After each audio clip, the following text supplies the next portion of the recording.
Hello guys, welcome to my new blog. তোমরা সবাই কেমন আছো? আমিও খুব ভালো আছি। কদিন আগে আমাদের গুরুদেব দেবত্যাগ করেছে, তো আমাদের গুরুদশা চলছিল। আজ আমাদের ঘাট কাজ, আমরা ফুল ফ্যামিলি গঙ্গায় স্নান করতে যাচ্ছি।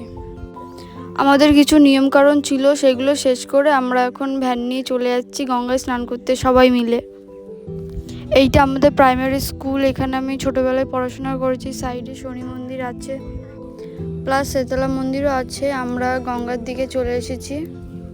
এখানে একটা ট্রলার আছে, এই ট্রলারে করে মানুষ এপার থেকে ওপার যাওয়া আসা করে।